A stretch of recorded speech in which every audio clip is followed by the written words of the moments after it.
नमस्कार, मैं हूं नीलू। तो आप में इस वक्त हलचल मची हुई है दिल्ली में, इस वक्त सियासी हलचल, और वो भी आपके अंदर, क्योंकि एक बड़े नेता ने पार्टी को छोड़ा और बीजेपी का दामन थाम लिया है। दिल्ली में विधानसभा चुनाव से सरकार में मंत्री और वरिष्ठ नेता कैलाश गहलोत का पार्टी से जाना एक सेटबैक से कम नहीं है। कैलाश गहलोत ऐसे समय पर गए हैं जबकि आगे आने वाले साल में दिल्ली में चुनाव होने वाले हैं और बताया जा रहा है कि भ्रष्टाचार के कथित मामलों में जो बड़े बड़े नेता थे वो अभी छूट कर आए, अभी स्ट्रेटेजी दिल्ली को लेकर बना ही रहे थे, तभी एक बड़ा झटका उन्हें लग गया। अरविंद केजरीवाल, मनीष सिसोदिया अभी अपना काम उन्होंने शुरू ही किया था, बहुत सारे एजेंडों के साथ वो जनता के बीच में जा रहे थे, लेकिन अब कहा यह जा रहा है कि अब यहां से जो राजनीतिक हलचल है वो तेज हो जाएगी और ऐसा भी कहा जा रहा है कि क्या आप खत्म हो जाएगी।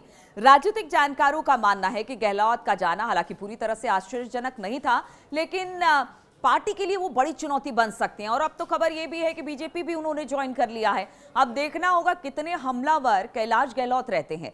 कैलाश गहलोत के पास अब तक जब वो आप में थे मंत्री तो उनके पास क्या क्या विभाग थे? परिवहन और महिला बाल विकास जैसे महत्वपूर्ण विभाग शामिल थे। सम्मान निधि योजना सहित महत्वपूर्ण योजनाओं को वो देख रहे थे। 18 वर्ष से कम उम्र की महिलाओं को 1000 रुपए की वित्तीय सहायता देने का वादा उन्होंने किया था।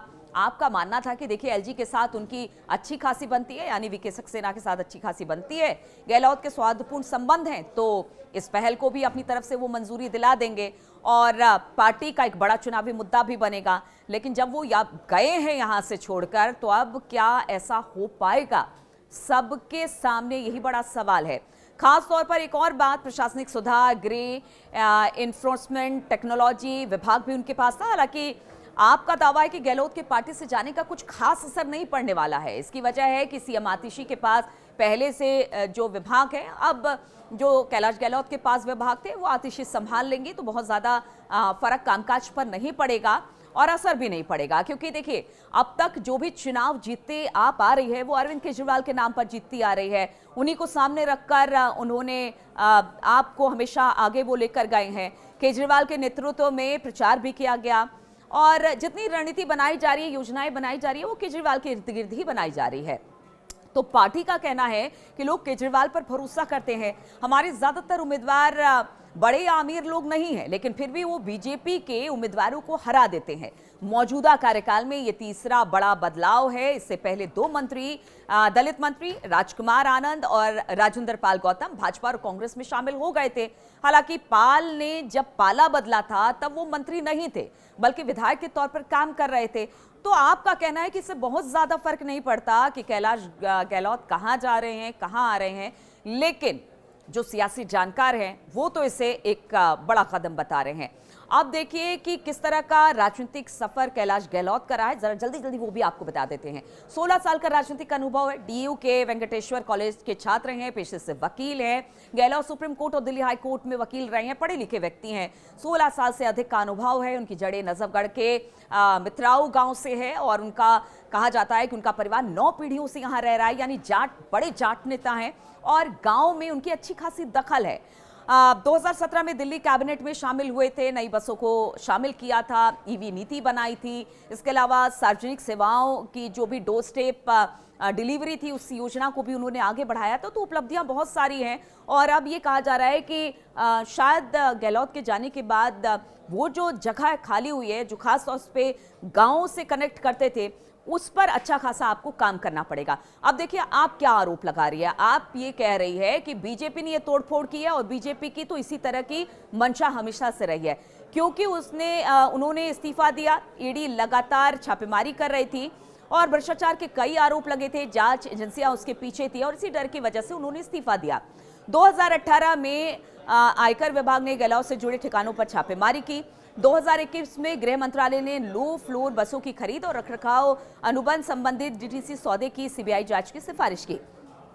इस साल ईडी ने भी गहलोत से पूछताछ की थी और यही वजह है कि अब डर से कह लीजिए या फिर सीबीआई या ईडी की पूछताछ से कह लीजिए, उन्होंने पार्टी छोड़ दी है, बीजेपी का दामन थाम लिया है। हालांकि कल इस्तीफा देते वक्त बहुत सारी बातें गहलोत ने कही, शीश महल की बात कही, कई घोटालों की बात कही, तो अब यही सवाल उठ रहा है कि कितना डैमेज आपको कैलाश गहलोत कर सकते हैं, और जब वो अब बीजेपी में शामिल हो गए हैं तो उनकी तरफ से अब किस तरह से आप पर जो कह सकते हैं हमला है वो तेज होगा।